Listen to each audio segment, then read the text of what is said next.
কোরআনুল কারীমে সূরা ওয়াকিয়ার ভেতরে আল্লাহ রাব্বুল আলামিন এই কথাটা অত্যন্ত চমৎকার ভাবে তুলে ধরেছেন। আল্লাহ রাব্বুল আলামিন বলছেন, ইন্নাহু লাকুরআনুন কারীম। আল্লাহ পাক বলছেন নিশ্চয়ই, নিঃসন্দেহে, অবশ্যই এটা শুধু কোরআন নয়, বরং এটা সম্মানিত মর্যাদাপূর্ণ কোরআন। সুবহানাল্লাহ। এর মর্যাদা কম না বেশি? এ কোরআনের সম্মান কম না বেশি? আমরা যখন এটা ধরি, এ কোরআন ধরার সময় যে সেইভাবে কি আমরা ধরতে পারি? এটা ধরতে হইলে আগে কি করি? ওযু করি। আল্লাহ পাক বলছেন, লা ইয়ামাসসুহু ইল্লাল মুতাহহারুন। যে কোরআন স্পর্শ করে পবিত্র ব্যক্তিরা, অপবিত্ররা এটা কি করে না? স্পর্শ করে না। তাহলে এ কোরআন ধরতে হলে আগে আমাদেরকে কি করতে হয়? ওযু করতে হয়, পবিত্র হতে হয়।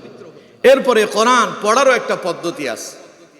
এ কোরআন যখন আমরা শুরু করি তখন কি পড়ি? আউযু বিল্লাহি মিনাশ শাইতানির রাজিম। কারণ কোরআন হচ্ছে এমন এক কিতাব, এখানে যত কথা আছে সব কথাগুলো কার? এই কথাগুলো পড়তে গেলে শয়তান আপনারে ওয়াসওয়াসা দিবে, যাতে করে আপনি আল্লাহর কথাগুলো না শেখেন, আল্লাহর কথাগুলো আপনি না জানেন। শয়তান চায় মানুষদেরকে আল্লাহর পথ থেকে দূরে সরায় রাখার জন্য। শয়তান আল্লাহর সঙ্গে ওয়াদা করেছিল। শয়তান আল্লাহকে বলেছিল, ক্বালা আনযিরনি ইলা ইয়াউমি ইউবআসুন ক্বালা ইন্নাকা মিনাল মুনযারিন। শয়তান আল্লাহরে বলেছিল, আল্লাহ তোমার যে আমি ইবাদত করেছি দীর্ঘ সময় পর্যন্ত, আমাকে এর প্রতিদান দিতেই হবে। আল্লাহ পাক বললেন, প্রতিদান কি চাও? শয়তান বলল, আমি তোমার কাছে চাই আনযিরনি ইলা ইয়াউমি ইউবআসুন, তুমি আমাকে কিয়ামত পর্যন্ত হায়াত দিতে হবে। আল্লাহ পাক বললেন, ক্বালা ইন্নাকা মিনাল মুনযারিন, যাও, পাশ হয়েছে, তোমাকে কিয়ামত পর্যন্ত হায়াত দিলাম। এই শয়তান হায়াত পেয়ে বলল, ক্বালা ফাবিমা আগওয়াইতানি লাআকউদান্না লাহুম সিরাতাকাল মুস্তাকিম। হে আমার প্রতিপালক, হে রব, হে আল্লাহ, তুমি যে আমার যে কিয়ামত পর্যন্ত হায়াত দিছো, এখন আমি করব কি জানো? তোমার বান্দারা যখন সরল পথে আসবে, ওরা যখন হেদায়েতের পথে যাওয়ার জন্য সামনে অগ্রসর হবে, শয়তান বলতেছে আমি তাদের মাঝখানে এসে প্রতিবন্ধকতা সৃষ্টি করব, বাধা সৃষ্টি করব, তারা যাতে করে সরল পথে, সহজ পথে, সঠিক পথে যেন পরিচালিত হতে না পারে, এই জন্য আমি তাদেরকে ধোঁকা দেব, প্রতিবন্ধকতা তৈরি করব। কিভাবে তৈরি করবে? শয়তান তাও আল্লাহর সঙ্গে বলল। শয়তান বলতেছে, সুম্মা লাআতিয়ান্নাহুম মিন বাইনি আইদিহিম ওয়া মিন খালফিহিম ওয়া আন আইমানিহিম ওয়া আন শামাইলিহিম ওয়া লা তাজিদু আকসারাহুম শাকিরিন। শয়তান বলতেছে, সুম্মা লাআতিয়ান্নাহুম মিন বাইনি আইদিহিম ওয়া মিন খালফিহিম, তোমার বান্দারা যখন তোমার ইবাদত করার জন্য সামনে এগিয়ে যাবে, আমি তাদের সামনের দিকে এসে বাধা দেব, আমি তাদেরকে পেছন দিক থেকে বাধা দেব। ওয়া আন আইমানিহিম ওয়া আন শামাইলিহিম, আমি তাদের ডান দিক থেকে বাধা দেব, আমি তাদেরকে বাম দিক থেকে বাধা দেব। তার মানে তারা যখন তোমার ইবাদতের জন্য সামনে অগ্রসর হবে, হেদায়েতের পথে পরিচালিত হতে যাবে, চতুর্দিক থেকে আমি তাদেরকে বাধাগ্রস্ত করব। পরে তুমি দেখতে পাবে, ওয়ালা তাজিদু আকসারাহুম শাকিরিন, তোমার অসংখ্য বান্দারা তোমার প্রতি হবে অকৃতজ্ঞ। বলেন নাউযুবিল্লাহ। তাহলে শয়তান আমাদের প্রকাশ্য দুশমন, সে আল্লাহর সঙ্গে ওয়াদা করেছে সে আমাদের ক্ষতি করবেই। কার সাথে ওয়াদা করছিল? এই জন্য আল্লাহ রাব্বুল আলামিন কোরআনুল কারীম এটা এমন এক কিতাব, এখানে সব আল্লাহর কথা আছে। জীবন কিভাবে পরিচালনা করবেন, সংসার জীবন কেমন হবে, পারিবারিক জীবন কেমন হবে, দাম্পত্য জীবন কেমন হবে, গোটা জীবনটা কিভাবে পরিচালিত করবেন, কোরআনে সব আছে। এই শয়তান চায় না আপনি কোরআন পড়েন, এই শয়তান চায় না আপনি তা জানেন, জানলে পরে আপনি হেদায়েত প্রাপ্ত হবেন। এই জন্য শয়তান আপনারে বাধা দিতে চায়। তাই আল্লাহ রাব্বুল আলামিন বলছেন, আমার বান্দারে যখনই তুমি কোরআন তিলাওয়াত করবে, আগে পড়ে নাও আউযু বিল্লাহি মিনাশ শাইতানির রাজিম। বিতাড়িত শয়তানের ওয়াসওয়াসা থেকে আল্লাহর কাছে পানা চাচ্ছি। এবার শুরু করে দাও বিসমিল্লাহির রাহমানির রাহিম। পরম করুণাময় আল্লাহ পাকের নামে শুরু করছি। পড়েন সুবহানাল্লাহ। এই শিক্ষাগুলো কে দিয়েছেন? আর কোনো কিতাব পড়তে ওযু করা লাগবে? এইভাবে আউযুবিল্লাহ বিসমিল্লাহ বলে শুরু করতে হবে কোনো কথা আছে? আপনার মনে চাচ্ছে আপনি একটা বই পড়বেন, মনে চাইলে খুলতে পারবেন, পড়তে পারবেন, কোনো অসুবিধা নেই। কিন্তু কোরআন এমন এক সম্মানিত কিতাব, এটা ধরতে হলে সম্মানের সাথে ধরতে হবে, পড়তে হলে সম্মানের সাথে আদবের সাথে পড়তে হবে। সুবহানাল্লাহ কোন।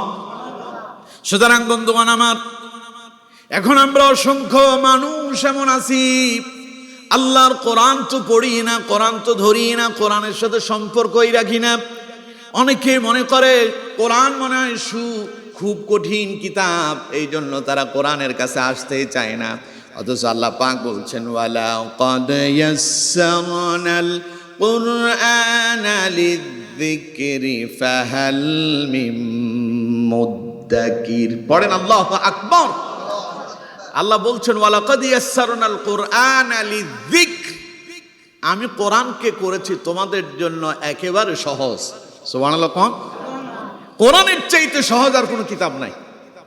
ফাহাল মিন মুদ্দাকির, আল্লাহ প্রশ্ন করতেছেন তোমাদের মাঝে কেউ কি এমন আছে যে এখান থেকে উপদেশ গ্রহণ করবে, এটাকে শিক্ষা লাভ করবে, এখান থেকে জানার জন্য চেষ্টা করবে? এর চাইতে সহজ আর কোনো কিতাব নাই। আচ্ছা, এই যে এখানে অনেক মাদ্রাসার ছাত্র আছে, এরা হেফজও পড়ে। হাফেজ হওয়ার জন্য মাদ্রাসাতে ছাত্রদেরকে ভর্তি করা হয়, ছেলেবেলেরা আপনারা দেন। ওর বয়স কি 15-20 বছর হইলে দেয়? কখন দেয়? একদম ছোট্টবেলায়। টার্গেট থাকে 10-12 বছরের ভিতরে সেই জন্য হাফেজ হয়ে যায়। কোরআন যদি কঠিন হতো, এই ছোট্ট বাচ্চাটা 10-12 বছরের ছেলেটা এটারে কেমনি মুখস্থ করত? এর চাইতে সহজ আর কোনো কিতাব আছে? আচ্ছা, আপনারা যারা মুক্তবে পড়েছেন, মুক্তবে আপনারা সূরা ফাতিহা থেকে, সূরা ফাতিহা ওইদিকে সূরা ফিল থেকে সূরা নাস, ওইদিকে 10টা, এদিকে সূরা ফাতিহা সহ টোটাল 11টা সূরা আপনারা মুখস্থ করেছেন। ছোট্টবেলায় যখন মুক্তবে গিয়েছিলেন তখন আপনার বয়স কত? 50-60 বছর ছিল না? কত? 5-6 বছর। এই 5-6 বছর বয়সে আপনি মুক্তবে গেলেন, সূরা ফাতিহাটা মুখস্থ করলেন। প্রথমেই মাওলানা সাহেব আপনাকে মসজিদে মুক্তবে আপনি যখন পড়তে গেছেন তখনই আপনার প্রথমেই পড়ালো আলহামদুলিল্লাহি রাব্বিল আলামিন আর-রহমানির রহিম মালিকি ইয়াউমিদ্দিন। প্রথম শিক্ষাই হলো, সূচনাই হলো সূরাতুল ফাতিহা। ফাতিহা শব্দের অর্থই হলো সূচনা। ফাতিহা শব্দের অর্থ কি? সূচনা। আপনার জীবনের তিলাওয়াতের প্রথম সূচনাই হলো সূরা ফাতিহা। সুবহানাল্লাহ কোন। তাইলে প্রথম মুক্তবে গেলেন, এখনো কায়দা নেন নাই, যেটা দিয়ে আপনি আরবি হরফ শিখবেন, তারপরে কোরআন শিখবেন। এটা শেখার আগেই আপনি সূরা ফাতিহা তিলাওয়াত শুরু করলেন, আপনার সূরা ফাতিহা তিলাওয়াত মুখস্থ হয়ে গেল। এবার হুজুর আপনারে এবার সূরায়ে ফিল শিখালেন, অথবা সূরায়ে নাস শিখায়া দিলেন, সূরায়ে ফালাক শিখায়া দিলেন, অথবা সূরায়ে কোরাইশ শিখালেন। একটার পর একটা করে শিখতে শিখতে আপনি 10-11টা সূরা শিখলেন। এবার মাওলানা সাহেব মসজিদে বলেন, মুক্তবে বলেন, যেখানে আপনি কোরআন শিখতে গিয়েছেন সেখান থেকেই আপনাকে 10-11টা সূরা শেখানোর পরে সব মুখস্থ হওয়ার পরে এবার আপনার হাতে কায়দা তুলে দেওয়া হয়েছে। হরফগুলো এবার আপনি জানবেন, শিখবেন। কন্ত দেখি সেই 10-11টা সূরা আপনি যে কায়দা পড়লেন, কায়দা পড়ার আগে না পরে? কথা কয় না, আগে না পরে? আপনি শুরুই করলেন আল্লাহর কোরআন দিয়া।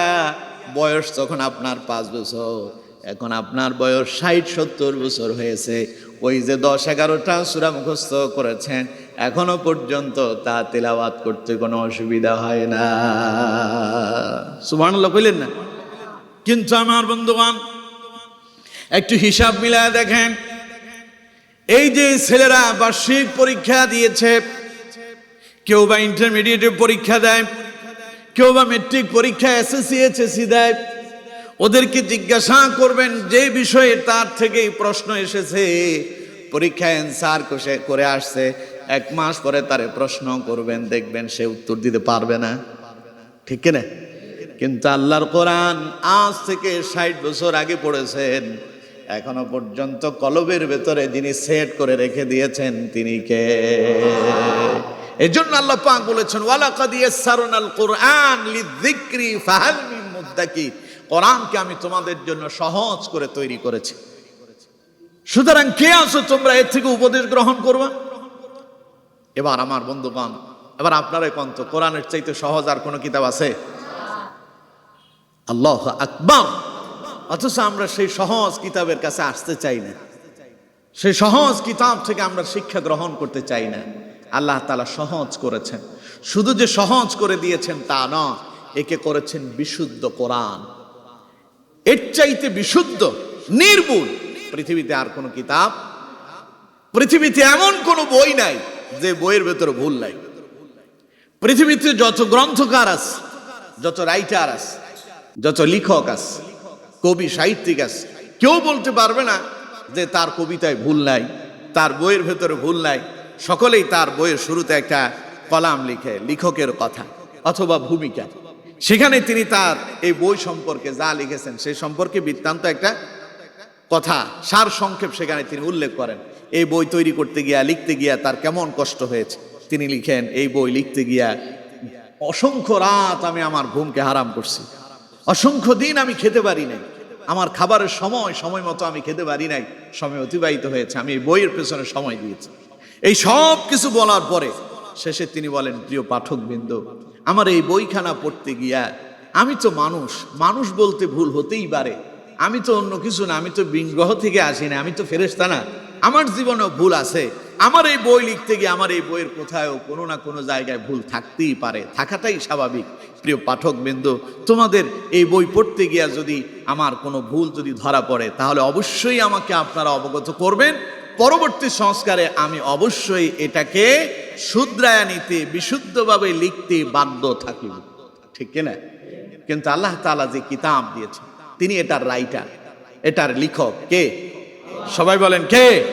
এটা তিনি লিখে রেখেছেন লাউহে মাহফুজে। তিনি বলেছেন বাল হুয়া কুরআনুম মাজিদুম ফি লাউহিম মাহফুজ। আল্লাহ পাক বলছেন এটা এমন এক কিতাব যেটাকে আমি সংরক্ষিত রেখেছি কোথায়? লাউহে মাহফুজে। তিনি নিজে এটাকে রাইটার, তিনি নিজেই লিপিবদ্ধ করেছেন, এটাকে তিনি সেখানে সংরক্ষিত করে রেখেছেন। আমার বন্ধুগণ, এবার যে আল্লাহ রাব্বুল আলামিন এই কিতাব যিনি দুনিয়াতে আমাদের জন্য নাজিল করলেন, এই কিতাব যিনি আমাদেরকে দিয়েছেন, সেই কিতাবটা কেমন কিতাব এই সম্পর্কে আল্লাহ নিজেরও একটা বক্তব্য তিনি তুলে ধরেছেন। সূরা বাকারার শুরুতে আল্লাহ পাক বলছেন যালিকাল কিতাবু লা রাইবা ফীহি হুদাল লিল মুত্তাকিন। আল্লাহু আকবার। আল্লাহ বলছেন যালিকাল কিতাব, এটা তো সেই কিতাব। আচ্ছা, এটা তো এই কিতাব। আল্লাহ হাজাল কিতাব না বললে কি বললেন? যালিকাল কিতাব। হাজা মানি এই, আর যালিকা মানি সেই, এই আর সেই। আল্লাহ বললেন যালিকাল কিতাব, এটা হলো সেই কিতাব। তাইলে সেই কিতাব মানে কোন কিতাব? ওই যে বাল হুয়া কুরআনুম মাজিদ, এটা হলো সেই কিতাব যেটা লাউহে মাহফুজের ভিতরে সংরক্ষিত আছে। সুবহানাল্লাহ। এটা সেই কিতাব, যেই কিতাব সম্পর্কে তোমাদেরকে আমি বক্তব্য দিচ্ছি। আল্লাহ পাক বলছেন যালিকাল কিতাব, এটা সেই কিতাব যেটা লাউহে মাহফুজে আছে। এটার মেইন কপি, এটার মূল কপিটা লাউহে মাহফুজে সংরক্ষিত। সেখান থেকে এই কিতাব আমি তোমাদেরকে দিলাম। কেমন কিতাব দিয়েছি শোনো, লা রাইবা ফীহি। আমার এই কিতাবে ভুল থাকা তো পরের কথা, আমার এই কিতাবের ভেতরে কোনো সন্দেহ পর্যন্ত নাই। সুবহানাল্লাহ। অর্থাৎ ভুল থাকতে পারে এই রকম সন্দেহ পোষণ করার মতো কোনো কথা এই কিতাবে নাই। এটা হলো বিশুদ্ধ কিতাব, এটা হলো পরিশুদ্ধ কিতাব, এটা হলো সন্দেহাতীত ভাবে একটা বিশুদ্ধ, একটা শ্রেষ্ঠ, সর্বশ্রেষ্ঠ একটা মানবের জন্য আল্লাহর পক্ষ থেকে গাইডলাইন। সুবহানাল্লাহ। সুতরাং বন্ধুগণ আমার, তাহলে কোরআন হলো সম্মানিত কিতাব, এই কোরআন হলো সহজ কিতাব, এই কোরআন হলো বিশুদ্ধ কিতাব। বিশুদ্ধ জিনিস মানুষ সব সময় বিশুদ্ধ জিনিসের পেছনে মানুষ দৌড়ায়। আপনি মধু ক্রয় করতে চান, বিশুদ্ধ কিনা সেটা দেখতে চান, ঠিক কিনা? ওই বিশুদ্ধ মধু ক্রয় করার জন্য মানুষ বিভিন্ন ধরনের পরীক্ষা নেয়, কারণ এটা যদি বিশুদ্ধ হয়, কারণ এটা যদি সঠিক হয়, এটা যদি খাঁটি হয়, দাম তার একটু বেশি হয়। বেশি হলেও মানুষ দাম বেশি দিয়া সঠিকটা, খাঁটিটা, বিশুদ্ধটা ক্রয় করার জন্য মানুষ চেষ্টা করে। কিন্তু আমার বন্ধুগণ, আল্লাহর কোরআন যে বিশুদ্ধ কিতাব, এই বিশুদ্ধ কিতাবটাকে অধ্যয়ন করার জন্য, তিলাওয়াত করার জন্য, জানার জন্য এ কোরআনের কাছে আমরা কেউ আসতেই চাই না। এটার প্রতি আমাদের কোনো খেয়ালই নেই। সকাল যায়, দুপুর যায়, সন্ধ্যা যায়, রাত যায়, দিন যায়, মাস যায়, বছর যায়, চলে যায়, জীবন থেকে সময় শেষ হয়ে যায়। আপনার জীবনের 50 বছর যদি আপনি হায়াত পেয়ে থাকেন, এক একটা দিন, এক একটা সপ্তাহ, এক একটা মাস, এক একটা বছর করে করে জীবন থেকে সময় চলে যায়। দুনিয়ার ব্যবসা কোনটা করলে বেশি লাভবান হওয়া যাবে সেই পথ খোঁজেন, কোন চাকরি করলে বেশি টাকা পয়সা ইনকাম করা যাবে সেই পথটা খুঁজলেন, কিন্তু কোন কিতাব পড়লে পরে দুনিয়াও কল্যাণ পাওয়া যাবে, পরকালে জাহান্নাম থেকে মুক্তি পাওয়া যাবে সেই দিকে এলেন না, সেটার চিন্তাই করলেন না। সুতরাং বন্ধুগণ আমার, আল্লাহ পাক বলছেন, আমার বান্দা বিশুদ্ধ কিতাব দিলাম, তোমাদের জন্য সহজ করে কিতাব নাজিল করলাম। সুতরাং কে এমন আছো, ওয়ালাকাদ ইয়াসসারনাল কুরআনা লিযিকরি ফাহাল মিন মুদ্দাকির, তোমাদের মাঝে কেউ কি এমন আছে আমার এই সহজ কিতাব নিয়ে তারা গবেষণা করবে, চিন্তা ফিকির করবে, জানতে চাইবে, পড়তে চাইবে? এ কোরআনের কাছে যারা আসবে, কোরআন তাদের ব্রেনকে খুলে দেবে। কারণ আল্লাহ রাব্বুল আলামিন এবার কোরআন সম্পর্কে বলছেন কেমন কিতাব দিয়েছি, কিতাবুন আনজালনাহু ইলাইকা লিতুখরিজান নাসা মিনাজ-যুলুমাতি ইলান নূর। পড়েন আল্লাহু আকবার। আল্লাহ তাআলা বলছেন কিতাবুন আনজালনাহু ইলাইকা, আমি তোমাদের জন্য এমন এক কিতাব নাজিল করেছি, লিতুখরিজান নাসা মিনাজ-যুলুমাতি ইলান নূর, যা তোমাদেরকে অন্ধকার থেকে বের করে আলোর পথে নিয়ে আসবে। সুবহানাল্লাহ। এমন এক কিতাব দিয়েছি, এই কিতাব তোমাদেরকে জাহান্নাম থেকে বের করে জান্নাতি মানুষে রূপান্তরিত করবে। সুবহানাল্লাহ। পৃথিবীটা চিরস্থায়ী নয়, আল্লাহর কসম দিয়া বলি, এটা চিরস্থায়ী জীবন নয়। এই ক্ষণস্থায়ী জীবনের জন্য আমরা পাগল পারা হয়েছি। আল্লাহ পাক বলছেন, ওয়ামাল হায়াতুদ দুনিয়া ইল্লা মাতাউল গুরুর। এই দুনিয়াটা একটা খেল তামাশা ছাড়া কিছুই না। এটা মরীচিকার মতো, এখন আছে, এক সময় থাকবে না। পৃথিবী একদিন ধ্বংস হয়ে যাবে, আমি আপনি আমরা কেউই থাকবো না। তবে এর চাইতে উত্তম একটা জগৎ আল্লাহর কাছে আছে, যেটা এর চাইতে অধিক উন্নত হবে, এর চাইতে অধিক শ্রেষ্ঠ হবে। দুনিয়ার এই সম্পদের জন্য আমরা পাগল পারা হয়েছি, দুনিয়ার এই ক্ষণস্থায়ী জীবনের একটু সুখ শান্তির জন্য আমরা পাগল পারা হয়েছি। দুনিয়ার এই শান্তি চিরস্থায়ী নয়। আল্লাহ পাক বলছেন, তিলকাদ দারুল আখিরাতু নাজআলুহা লিল্লাযীনা লা ইউরিদুনা উলুওয়ান ফিল আরদি ওয়ালা ফাসাদা ওয়াল আকিবাতু লিল মুত্তাকিন। আল্লাহু আকবার। আল্লাহ তাআলা বলছেন, তিলকাদ দারুল আখিরাতু নাজআলু ফিহা লিল্লাযীনা লা ইউরিদুনা উলুওয়ান ফিল আরদি ওয়ালা ফাসাদা। পরকালের জীবনটা তো আমি তাদের জন্য রেখেছি যারা দুনিয়ায় ফিতনা ফাসাদ করে না। এই পৃথিবীতে বেঁচে থাকার জন্য সন্ত্রাস, আহাজানি, খুন খারাপি, মাস্তানি এগুলোতে যায় না, ফাসাদ সৃষ্টি করে না, দুনিয়াতে থেকে আল্লাহর গোলামি করে। আল্লাহ তাআলা বলছেন তাদের জন্য পরকালের নাজ নিয়ামত আমি তৈরি করে রেখেছি। আর তারা কারা? ওয়াল আকিবাতু লিল মুত্তাকিন, যারা আল্লাহর ভয় করে, তাকওয়া অর্জন করে চলে। পড়েন সুবহানাল্লাহ। তাহলে আমার বন্ধুগণ, এই পৃথিবী কারোর জন্য চিরস্থায়ী নয়, ক্ষণস্থায়ী জীবন, স্বল্প সময়ের জন্য এসেছি। এই স্বল্প সময়ের জন্য আমরা পাগল হয়ে গিয়েছি, ঠিক কিনা? অথচ আমার বন্ধুগণ, আল্লাহ রাব্বুল আলামিন বলছেন দুনিয়ার এই জীবন পরকালের তুলনায় কিছুই না। পরকালের তুলনায় এই পৃথিবী কিছুই না। কোরআনুল কারীমে আল্লাহ রাব্বুল আলামিন বলছেন, এই দুনিয়ার জীবন পরকালের তুলনায় মাত্র 2 মিনিটের সময়। কয় মিনিট? আরো জোরে বলেন, কয় মিনিট? 2 মিনিটের জন্য আমরা পাগল পারা হয়েছে আমার বন্ধুগণ। অথচ অনন্তকাল যেখানে আমাদেরকে থাকতে হবে, অনন্ত জীবন যেখানে পাড়ি দিতে হবে, যার শুরু আছে শেষ নাই, তার নাম হলো পরকাল। সেই পরকালের জন্য আমরা কে কতটুকুন প্রস্তুতি নিয়েছি? জিজ্ঞাসা করলে আপনার কাছে কোনো প্রস্তুতি নাই। আপনার কাছে ফজর নাই, জোহর নাই, আসর নাই, মাগরিব নাই, এশা নাই। সময় চলে যায়, আল্লাহর জন্য আপনি নিজেকে একটু নিবেদিত করতে পারলেন না।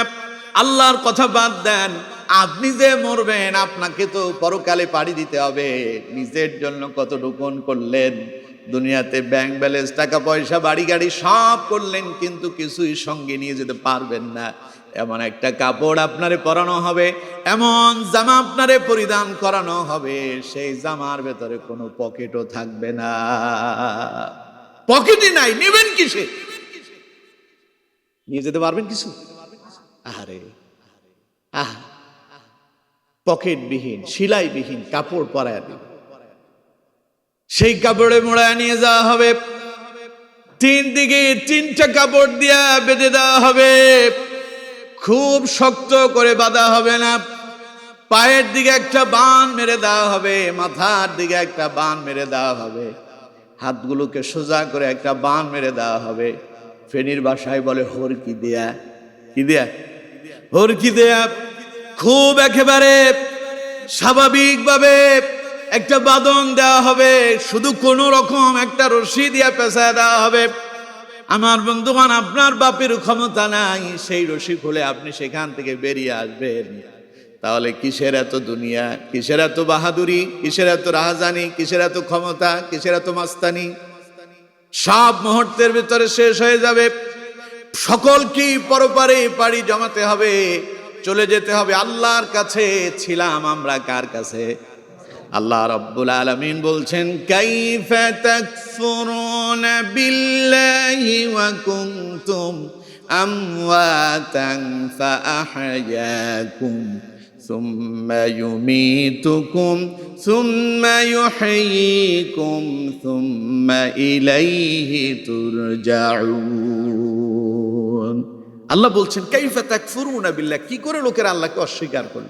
কেন তারা আল্লাহকে ভুলে গেল? ওয়া কুনতুম আমওয়াতান, তারা তো ছিল মৃত। ফাআহইয়াকুম, আমি তাদেরকে জীবিত করেছি।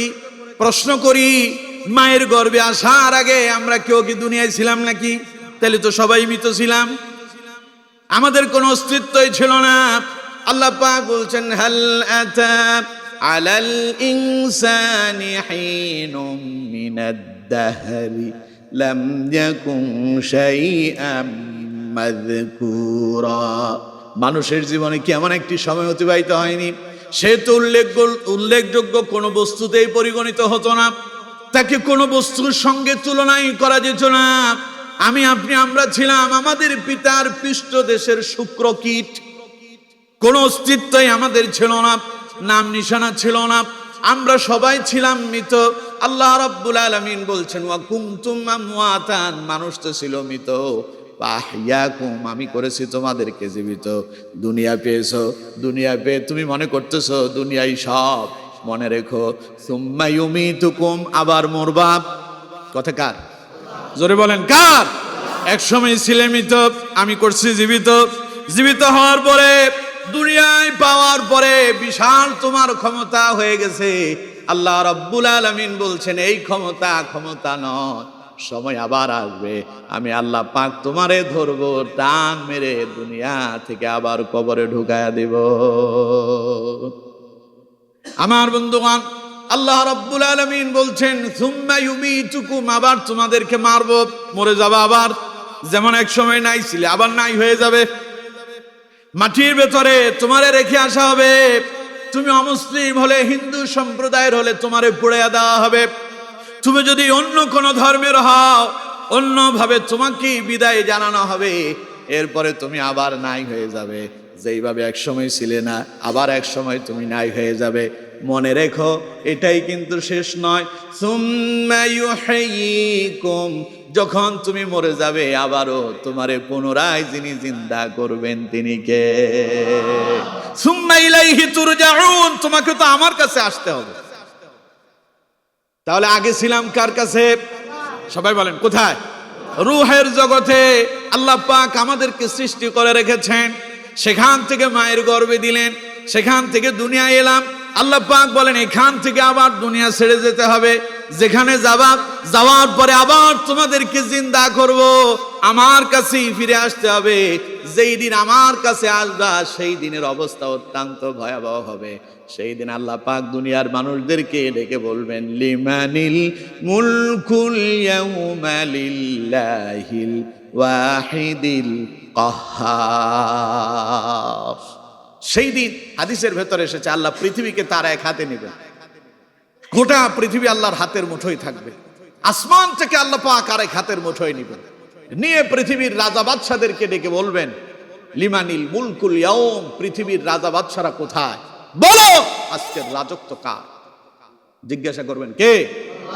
আমার বন্ধুগণ, ভয়ে মানুষ কোনো কথাই বলবে না, সবার জবানগুলো বন্ধ হয়ে যাবে, সমস্ত মানুষ খামোশ মেরে যাবে, কোনো আওয়াজ হবে না।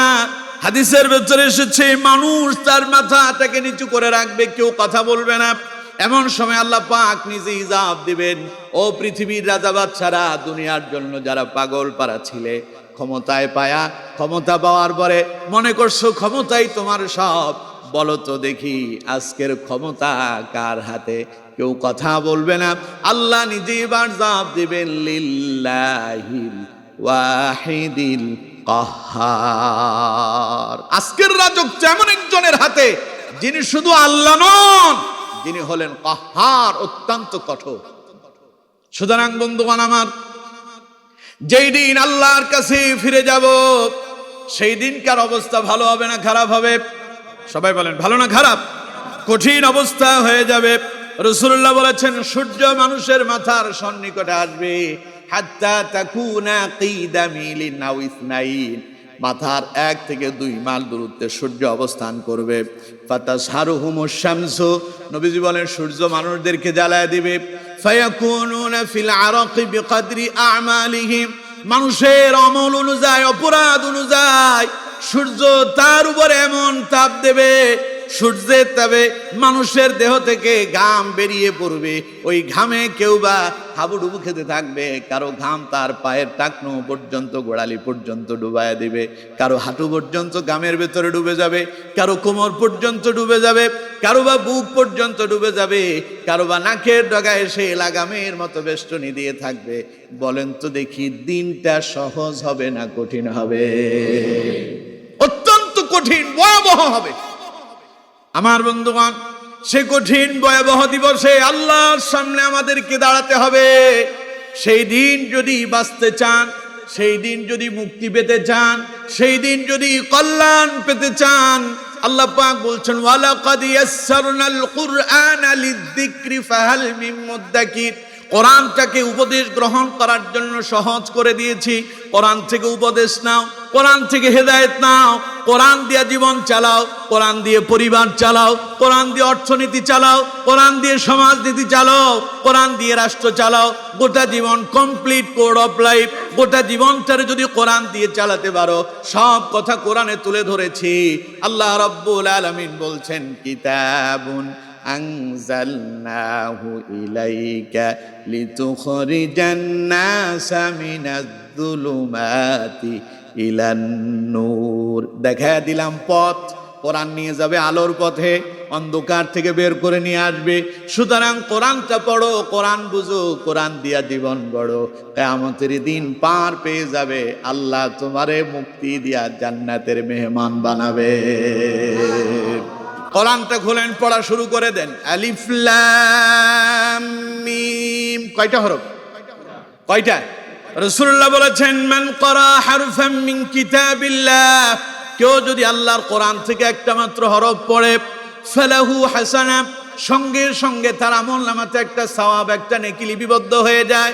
ওয়াল হাসানাতু বিআশরি আমসালিহা, ওটা একটা নেকি নয়, ওটাকে এত পাওয়ারফুল করে দেওয়া হয়, গ্রেট মার্ক দিয়া আল্লাহ রাব্বুল আলামিন ওই একটা নেকিরে 10টা নেকিতে রূপান্তরিত করে দেন। লা আকওয়ালু, রমজি বলছেন আমি বলি না এমন কথা আলিফ লাম মিম হারফুন, আমি বলি না যে আলিফ লাম মিম একটা হরফ, বরং আমি বলি আলিফ হারফুন ওয়া লাম হারফুন ওয়া মিম হারফুন। আলিফ একটি হরফ, লাম একটি হরফ, মিম একটি হরফ। কেউ যদি একবার পড়েন আলিফ লাম মিম, নবীজি বলেন কেউ যদি পড়ে আলিফ লাম মিম, তার মানে সেই 3টা হরফ পড়লো। এই 3টা হরফ পড়তে দেরি, আমল নামাতে 10টা নেকি জমা হতে দেরি হবে না। পড়েন না কোরআন, যা পারেন তা পড়েন। আর কোরআন বললেও তো সব, কোরআন বলতে কয়টা হরফ? আল কোরআন যদি বলেন আলিফ লাম কাফ রা আলিফ নুন, 5টা হরফ হলো 50 নেকি। যদি শুধু কোরআন বলেন কাফ রা আলিফ নুন কোরআন, আপনার জন্য 4টা হরফ হয়ে গেল। 4টা হরফের বিনিময়ে কয়টা নেকি পাবেন? সুবহানাল্লাহ কইলেন না? একবার বলেন আলিফ লাম মিম, 3টা হরফ পড়লেন, আমল নামাতে 30টা নেকি যিনি জমা করবেন তিনি কে? এর চাইতে আর সৌভাগ্যময় কিতাব, এর চাইতে সহজ কিতাব, এর চাইতে শ্রেষ্ঠ কিতাব আর কি আছে বলেন? সকালবেলা পড়লো ছেলেটা উঠা, হাট্টিমা টিম টিম, তারা মাঠে পাড়ে ডিম, তাদের খাড়া দুটো সিং, তারা হাট্টিমা টিম টিম। অথচ এই টিম টিম নামে দুনিয়ায় কোনো প্রাণী নাই, আছে? এই যে মিথ্যা ছড়া পড়লো, মিথ্যা কবিতা পড়লো, দিন শুরু করলো মিথ্যা দিয়া। অথচ কোরআন হলো সত্য, নির্ভুল, বিশুদ্ধ। বিশুদ্ধ কিতাব যদি পড়তো আমলে শুধু সওয়াব জমা হতো। মিথ্যা কিতাব পড়তে পড়তে মিথ্যাই শিখেছে, সিটিং বাজি বাটপারি কি করে করা যায় তা জেনেছে, ঠিক না? কোরআন থেকে দূরে সরে গিয়েছে। এই জন্য আমরা কোরআনের সাথে থাকবো না, কোরআন থেকে দূরে যাব। কোরআনের সাথে থাকবেন। এবার শুনুন, যদি কোরআন পড়েন, কোরআন বুঝেন, কোরআন দিয়ে যদি জীবন পরিচালনা করেন, কোরআনের সঙ্গে যদি ভালোবাসা তৈরি করেন, সকালে কোরআন পড়লেন, বিকেলে কোরআন পড়লেন, ঘুমাতে যাওয়ার সময় কোরআন পড়লেন, কেমন লাভ হবে? রাসূল করিম সাল্লাল্লাহু আলাইহি ওয়াসাল্লাম বলছেন, ইউকালু লিসাহিবিল কুরআন ইকরা ওয়ারতাকি ওয়ারাত্তিল কামা কুনতা তুরাত্তিলু ফিদ দুনিয়া فإن منزلك عند آخر آية تقرأها। পড়েন আল্লাহু আকবার। রাসূলুল্লাহ বলেছেন, ইউকালু লিসাহিবিল কুরআন, যার সম্পর্ক হবে কোরআনের সাথে, যিনি কোরআন থেকে তার সঙ্গী বানাবেন, কোরআন তিলাওয়াত করবেন, কিয়ামতের দিন তারে বলা হবে ইকরা, পড়ো, ওয়ারতাকি ওয়ারাত্তিল কামা কুনতা তুরাত্তিলু ফিদ দুনিয়া, দুনিয়ায় যেভাবে তারতিল দিয়া, সুর দিয়া, মধুমাখা কণ্ঠ দিয়া, আবেগ দিয়া, হৃদয় দিয়া, ভালোবাসা দিয়া কোরআন পড়েছিলে, আজ আমার এই কিয়ামতের ময়দানে আমার বান্দা তুমি কোরআন তিলাওয়াত করো, সে আবেগ দিয়া, দরদ দিয়া, ভালোবাসা দিয়া, মোহাব্বত দিয়া, কণ্ঠ দিয়া তিলাওয়াত শুরু করে দাও। বান্দা তিলাওয়াত করবে, আল্লাহ পাক বলছেন, ফা ইন্না মানজিলাকা ইনদা আখিরি আয়াতান তাকরাউহা, তিলাওয়াত করতে থাকবেন, যেখানে তিলাওয়াত শেষ হবে রাসূলুল্লাহ বলেছেন সেটাই তোমার মঞ্জিল, তোমার ঠিকানা হবে। হাদিসের ব্যাখ্যা এসেছে, তার মানে আল্লাহর বান্দা কোরআনের একটা আয়াত তিলাওয়াত করবে, জান্নাতের একতলা বিশিষ্ট জান্নাতে প্রবেশ করবে, 2টা আয়াত তিলাওয়াত করবে, 2য় তলায় চলে যাবে, 3টা আয়াত তিলাওয়াত করবে, 3য় তলায় চলে যাবে। যার কাছে যতটা আয়াত আছে, যতটা আয়াত সে পড়েছে, যতটা আয়াতের উপর সে আমল করেছে, কোরআনের সঙ্গে যতজনের সম্পর্ক ছিল, যা শুনলো সামিআনা, যা শুনলো ওয়া আতানা, তা মেনে নিল, কোরআনে যা হালাল বলা হয়েছে তা হালাল হিসেবে গ্রহণ করলো, কোরআনে যা হারাম বলা হয়েছে তা হারাম দিনে যারা বর্জন করতে পারলো, যা পড়লো, যা মানলো, কিয়ামতের দিন বলবে পড়ো, পড়বে আর জান্নাতের উঁচুতে যেতে থাকবে।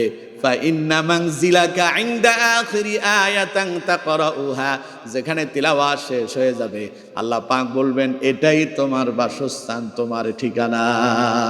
সুবহানাল্লাহ। তাহলে একজন হাফেজ কোরআনের কাছে আছে কতটা আয়াত? 6666 ও 6666 তলার একটা বিশাল বিল্ডিং এর মালিক হয়ে যাবে। আল্লাহর কাছে নাই না? 6666 তলার বিল্ডিং তো আল্লাহ দিতে পারবে না। আরে দুনিয়া তো কিছুই না, দুনিয়া কিছুই না। হাদিসে রাসূলুল্লাহ বলেছেন সর্বশেষ আল্লাহ যাকে জান্নাত দিবেন, ছোট জান্নাতের পরে আর কেউ জান্নাতে যাবে না। ওই ছোট জান্নাত হলো পৃথিবীর 10টা পৃথিবীর সমান। যদি ছোট্ট জান্নাত পৃথিবীর 10 গুণ হয় তাইলে বড়টা কত গুণ হবে? হিসাব করা যায়? হিসাব করা যায়? আল্লাহর কাছে আছে না নাই? আরো জোরে বলতে হবে, আছে না নাই? আসমানে যে নক্ষত্রগুলো দেখেন খুব ছোট, খুব ছোট না? অথচ বলা হচ্ছে এক একটা নক্ষত্র 7টা 10টা পৃথিবীর সমান। সুবহানাল্লাহ বলেন। দেখি আমরা ছোট, কিন্তু এগুলোর বিশালতা কম না বড়? অনেক বড়, অনেক বিশাল। দেখি আমরা ছোট। এরকম আল্লাহ আসমানে আমাদের জন্য তৈরি করছে আর বলতেছে তাকায় দেখ, তাকায় দেখ এই আসমানে যে কত লক্ষ কোটি তারকারাজি দিয়েছি, গুণে শেষ করতে পারবেন? গুণে শেষ করতে পারবেন? তো এবার চিন্তা করেন আল্লাহর কাছে কেমন আছে। আল্লাহু আকবার। এবার যিনি কোরআন মুখস্থ করবেন, যিনি কোরআন মুখস্থ করবেন, কোরআনের সঙ্গে যিনি সম্পর্ক তৈরি করলেন, তার ব্যাপারে ঘোষণা কি? রাসূল কারীম সাল্লাল্লাহু আলাইহি ওয়াসাল্লাম বলছেন মান ক্বারাআল কুরআনা ফাস্তাযহারাহু ফাআহাল্লা হালালাহু ওয়া হাররামা হারামাহু আদখালাহু আল্লাহুল জান্নাহ ওয়া শাফাআহু ফি 'আশরাতিন মিন আহলি বাইতিহি কুল্লুহুম ক্বাদ ওয়াজাবাত লাহুন নার। পড়েন আল্লাহু আকবার। রাসূলুল্লাহ বলেছেন মান ক্বারাআল কুরআনা ফাস্তাযহারাহু, যিনি কোরআন পড়লেন, কোরআন মুখস্থ করলেন, ফাহাল্লা হালালাহু ওয়া হাররামা হারামাহু, কোরআনে যা হালাল বলা হয়েছে তা হালাল মেনে গ্রহণ করলেন, ওয়া হাররামা হারামাহু, কোরআনে যা হারাম বলা হয়েছে হারাম জেনে বর্জন করলেন। আল্লাহ রাব্বুল আলামিন কিয়ামতের দিন তারে বললেন, তার বলবেন ওয়া হাররামা হারামাহু আদখালাহুল্লাহুল জান্নাহ, আল্লাহ বলবেন আমার বান্দা যাও জান্নাতে ঢুকে যাও। ওয়া শাফাআহু, খালি জান্নাত নয়, তার সুপারিশের অনুমতি দেওয়া হবে। ফি 'আশরাতিন, 10 জনের জন্য, মিন আহলি বাইতিহি, তার আহল পরিজন থেকে, কুল্লুহুম ক্বাদ ওয়াজাবাত লাহুন নার, এমন 10 জনের জন্য সে সুপারিশ করতে পারবে যাদেরকে চিরস্থায়ী সিল মোহর মেরে দেওয়া হয়েছে, জীবনে আর কখনো তারা জান্নাতে যাবে না। এইভাবে যাদেরকে সিল মোহর মেরে দিয়ে জাহান্নামী বানায় দেওয়া হলো, এমন 10 জনকে সুপারিশ করে আল্লাহর কোরআনের হাফেজ যিনি হবেন, কোরআন যিনি মানে চলবেন, হালাল জেনে হালালটা গ্রহণ করবেন, হারাম জেনে হারামটা যিনি বর্জন করবেন, আল্লাহ রাব্বুল আলামিন তাকে সুপারিশ করে জাহান্নামের সিল মোহর মেরে দেওয়া 10 জনকে জান্নাতে নেওয়ার অনুমতি দিয়ে দেবে। তাহলে কোরআনের সাথে সম্পর্কের দরকার আছে না নাই? এখন আপনি পড়তে পারলেন না, আপনি বলবেন হুজুর আমার তো এখন বয়স হয়ে গেছে। না, কোনো বয়স নাই, শিক্ষার কোনো বয়স নাই। শিখেন, যেখানে আছেন যেভাবে আছেন শিখতে থাকেন। ছেলেটারে মাদ্রাসায় দেন, কোরআন পড়ান, দ্বীন ইসলাম শেখান, মেয়েটারে কোরআন পড়ান, দ্বীন ইসলাম শেখান। এগুলো আপনার জন্য নাজাতের কারণ হতে পারে। আসুন, সময় শেষ হয়ে গেছে। যা বলেছি আপনারা যা শুনেছেন, আল্লাহ তাআলা এর উপরে আমাকে এবং আপনাদের সকলকে বাস্তব জীবনে আমল করার তৌফিক দান করুন। ওয়া মা তাওফীকি ইল্লা বিল্লাহ।